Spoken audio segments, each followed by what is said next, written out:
नमस्कार दोस्तों, कैसे हैं आप लोग। मैं पुष्पिंदर स्वागत करता हूं आपका एक बार फिर आपके अपने चैनल सैलरी ज्ञान और इन्वेस्टमेंट में, जहां मिलती हैं आपको सैलरी और इन्वेस्टमेंट से जुड़ी सारी जानकारियां।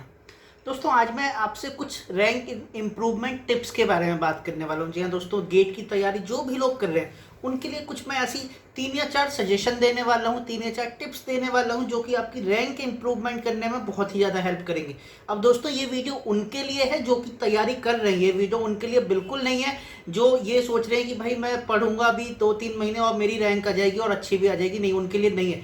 जो लोग सीरियसली पढ़ रहे हैं, जो लोग सीरियसली तैयारी कर रहे हैं, ये वीडियो सिर्फ उनके ही लिए है। जी हाँ दोस्तों, यहाँ पे मैं अपना कुछ एक्सपीरियंस शेयर करने वाला हूँ आपसे कि जो गलती मैंने अपने टाइम में करी थी वो अब आगे ना करें, वही चीज़ आपको मैं बताने वाला हूँ। तो दोस्तों, वीडियो को आखिरी तक जरूर देखते रहिए और अगर आपने अभी तक चैनल को सब्सक्राइब नहीं किया है तो चैनल को सब्सक्राइब जरूर कर दीजिए, क्योंकि मैं लेके आता हूँ आपके लिए बहुत सारे ऐसे वीडियोज जो कि आपके लिए बहुत ज़्यादा काम के। तो आइए दोस्तों, शुरू करते हैं।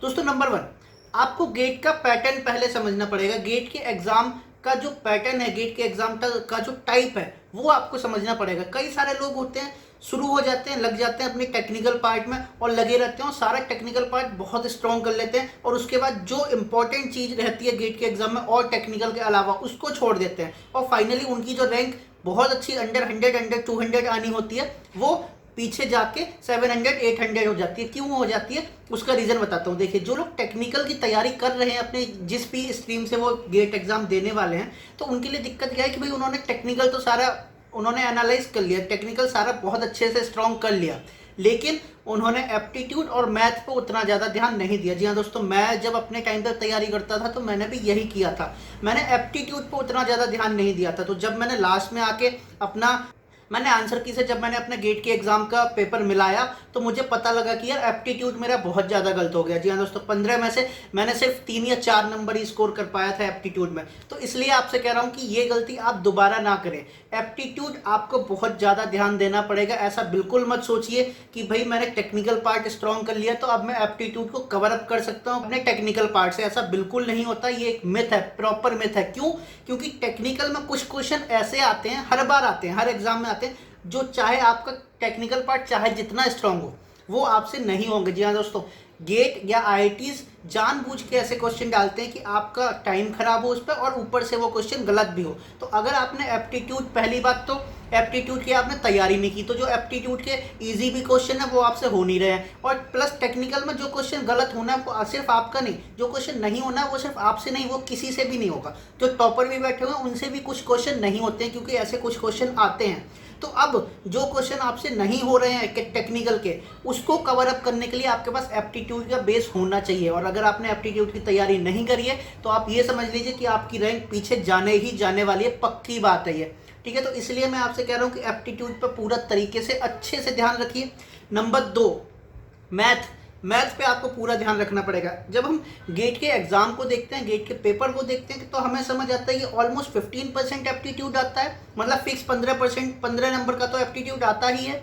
उसके अलावा जो मैथ होता है, मैथ भी लगभग 15% आ जाता है, मतलब किसी ईयर कम हो जाता है, किसी ईयर थोड़ा सा बढ़ जाता है। लेकिन अगर मैं एप्टीट्यूड और मैथ दोनों का परसेंटेज देखूं तो ऑलमोस्ट लगभग 25 से 30% इन दोनों का रहता है। और मोस्ट ऑफ द स्टूडेंट क्या करते हैं, टेक्निकल पार्ट स्ट्रॉन्ग कर लिया लेकिन एप्टीट्यूड और मैथ को छोड़ देते हैं। एप्टीट्यूड और मैथ को छोड़ देने की वजह से उनके लिए बहुत ज़्यादा दिक्कत हो जाती है। आप सोचिए, आपने 100 में से 70 नंबर का पेपर तो बहुत अच्छे से प्रिपेयर कर लिया, लेकिन बाकी के 30 नंबर होते हैं आपके रैंक इंप्रूवमेंट के लिए। जी हाँ दोस्तों, ये ऐसा नहीं है कि भाई इन पे अगर आप नहीं फोकस करेंगे तो भी आपकी रैंक आ जाएगी। नहीं, अगर आपको रैंक इंप्रूव करनी है, अगर आपको टॉप 100, टॉप 200 में रैंक लाना है तो आपका एप्टीट्यूड और मैथ पोर्शन बहुत स्ट्रांग होना चाहिए। तो मैं दोबारा से आपसे ये कहता हूँ कि भाई मैथ और एप्टीट्यूड पर भी ध्यान दीजिए। ऐसा बिल्कुल नहीं है कि अगर आपने अपना टेक्निकल पार्ट स्ट्रांग कर लिया तो अब आपको मैथ और एप्टीट्यूड अगर आप कम भी करेंगे तो आपसे हो जाएगा। नहीं, ऐसा बिल्कुल नहीं होता।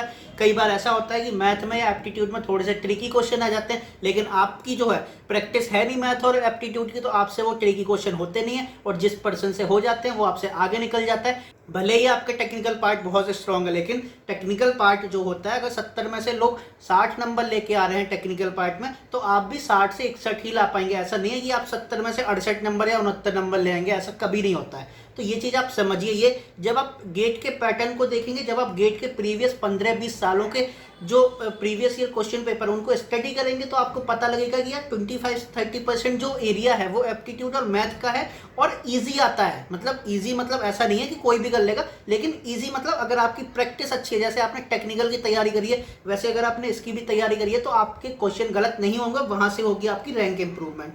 तो दोस्तों ये थी दो बातें। तीसरी बात मैं आपसे कहना चाहता हूँ दोस्तों, तीसरी बात तो हो सकता है कई सारे लोग मेरे से एग्री ना करें, तो मैं किसी के ऊपर ये बाउंडेशन नहीं कर रहा हूँ कि आपको ऐसा ही करना है, बट ये मेरा अपना पर्सनल ओपिनियन है। मुझे ऐसा लगता है कि ये थोड़ा सा आप लोगों के लिए हेल्प कर सकता है, तो सिर्फ मैं आप लोगों को बताना चाहता हूँ कि मैंने अपने टाइम पे ऐसा किया था।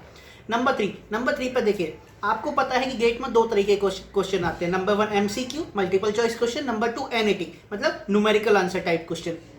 अब MCQ में क्या होता है, जो 1 नंबर का क्वेश्चन होता है उसमें 0.33 की नेगेटिव मार्किंग होती है, जो 2 नंबर का होता है उसमें 0.66 की मार्किंग होती है।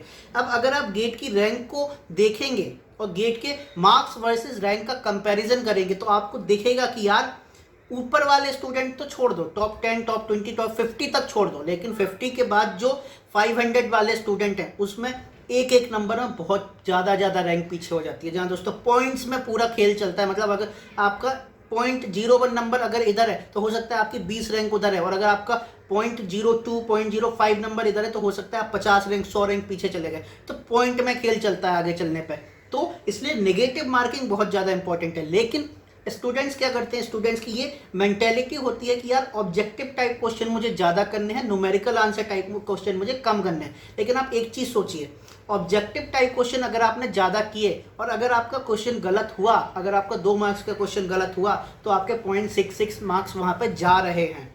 अब मान लीजिए आपने न्यूमेरिकल आंसर टाइप क्वेश्चन किया, अगर आपका क्वेश्चन गलत हुआ तो वहाँ पर आपका जा कुछ नहीं रहा है।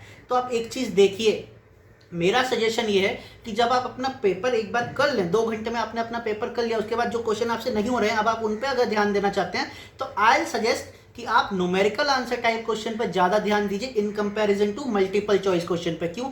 देखिए, मल्टीपल चॉइस क्वेश्चन में जो ऑप्शंस आते हैं वो ऑलमोस्ट पास के आते हैं। अब आपका मान लीजिए क्वेश्चन सही नहीं निकला या आपसे गलत हुआ, लेकिन अब क्या हुआ कि आप देख रहे हैं यार मेरा कौन सा ऑप्शन इसके पास आ रहा है। ये सभी लोग करते हैं, सभी स्टूडेंट करते हैं कि कौन सा ऑप्शन इसके पास आ रहा है, तो मैं उसको ही लगा देता हूँ। ठीक है, अब होता क्या है, उस ऑप्शन को आपने टिक तो कर दिया, लेकिन अगर वो ऑप्शन गलत निकल गया तो आपका 0.66 मार्क्स भी गया और 2 नंबर तो गए ही गए, मतलब 2.66 का आपको लॉस हो गया। अब न्यूमेरिकल आंसर टाइप क्वेश्चन में क्या होता है कि यार मान लो आपका क्वेश्चन गलत हुआ तो आपके सिर्फ 2 ही मार्क्स जाएंगे। अब 0.66 आपके बच गए, मतलब आपकी जो रैंक 60, 70, 100 पॉइंट पीछे खिसकने वाली थी वो अब थोड़ी सी बच गई। तो मेरा कहने का मतलब ये कि आप पहले एक बार पूरा पेपर करिए। ये टेक्निक आप जब अपने मॉक टेस्ट से लगाना शुरू करेंगे ना, तो ही आप एग्जाम में जाके लगा पाएंगे। आप डायरेक्टली एग्जाम में जाके ऐसी टेक्निक लगाएंगे तो नहीं होगा। इसीलिए मैं वीडियो इस टाइम पे बना रहा हूँ जबकि 6 महीने बचे हुए हैं, कि आप पहले से अगर प्रिपेयर तरीके से करेंगे तो ही आप पूरे तरीके से गेट के एग्जाम को सही तरीके से उसे क्वालिफाई कर पाएंगे, सही तरीके से दे पाएंगे। अगर आप सीधे भाई मैदान में चले जाओगे, सीधे पहले से प्रैक्टिस नहीं करिए, सीधे युद्ध लड़ने चले गए या सीधे मैच खेलने चले गए, तो समझ लो कि आपको मैच में फेल होना ही होना है। तो इसलिए कह रहा हूँ आप पहले से तैयारी करिए, आप ज़्यादा से ज़्यादा कोशिश करिए कि मैं न्यूमेरिकल आंसर टाइप क्वेश्चन जो है ना उनकी मेरी एक्यूरेसी बढ़े। मल्टीपल चॉइस क्वेश्चन में हार्ड आते हैं क्वेश्चन कई बार, और न्यूमेरिकल आंसर टाइप क्वेश्चन कई बार इजी आते हैं। तो न्यूमेरिकल आंसर टाइप क्वेश्चन में लेकिन लोगों के दिमाग में ये बना होता है कि यार नहीं, मल्टीपल चॉइस क्वेश्चन में 4 में से हो सकता है एक ऑप्शन में ढूंढ ही लूंगा, लेकिन न्यूमेरिकल आंसर टाइप में तो कुछ पता नहीं रहता। तो इसलिए लोग ज़्यादा से ज़्यादा MCQ करना चाहते हैं, लेकिन MCQ में होता क्या है, 2.66 मार्क्स जाता है। NAT में क्या होता है, न्यूमेरिकल आंसर टाइप क्वेश्चन में 2 मार्क्स जाता है। अब इसकी वैल्यू आपको अभी इस टाइम पर समझ आएगी या नहीं आएगी, आई डोंट नो। आप लोग मेरे जो कहने से कितना ज़्यादा सहमत होंगे नहीं होंगे, आई डोंट नो। लेकिन ये बिल्कुल सही बात है कि अगर माइनस मार्किंग होती है और अगर आपने 3-4 नंबर माइनस करा लिए तो फिर आप कहीं नहीं खड़े होते, आप रेस से बाहर हो चुके होंगे। आपको समझ भी नहीं आएगा मैं क्यों रेस से बाहर हुआ, लेकिन आप रेस से बाहर हो चुके होंगे। तो इसलिए मेरे कहने का मतलब ये है कि ज़्यादा से ज़्यादा आप कोशिश करें कि आप न्यूमेरिकल आंसर टाइप क्वेश्चन की एक्यूरेसी जो आपकी है उसको बढ़ाएं। आप जितना ज़्यादा से ज़्यादा बढ़ा सकते हैं उसको बढ़ाएं। और मैं तो ये भी सजेस्ट करूँगा कि आप जब MCQ भी लगा रहे हैं ना, तो जो उसके ऑप्शंस हैं उसके ऊपर बुक रख दें, ऑप्शंस को नहीं देखें और उसको सॉल्व करें as a numerical answer type question, मतलब सॉल्व करें उसे इस तरीके से कि यार मुझे एमसीक्यू मतलब मुझे इसके आंसर्स नहीं पता है या फिर मुझे इसके ऑप्शंस नहीं पता है, मुझे सिंपल एक वैल्यू निकाल के देनी है, तो ज़्यादा से ज़्यादा कोशिश आप ये करें। तो इसलिए ये जो 3 मैंने आपको सजेशन बताए ये आपकी पक्का रैंक इंप्रूवमेंट करेंगे अगर आप इन तीनों तरीकों पे बहुत अच्छे से काम करते हैं। और काम आपको अभी से ही शुरू करना पड़ेगा, काम एंड में जाके नहीं होता है। देखिए सफल वही होता है जो बहुत पीछे से आ रहा है, जो बहुत पीछे से तैयारी करते करते धीरे धीरे आ रहा है। वो सफल कभी नहीं होता है जो एट द टाइम पे आया और भाई ये ले अब तो मैं फोड़ दूंगा, ऐसा कर दूंगा, लेकिन ऐसा होता कुछ नहीं है। तो इसलिए अगर आप अभी से तैयारी कर रहे हैं तो अभी से ही इन चीज़ों का ध्यान रखिए। किन चीज़ों का?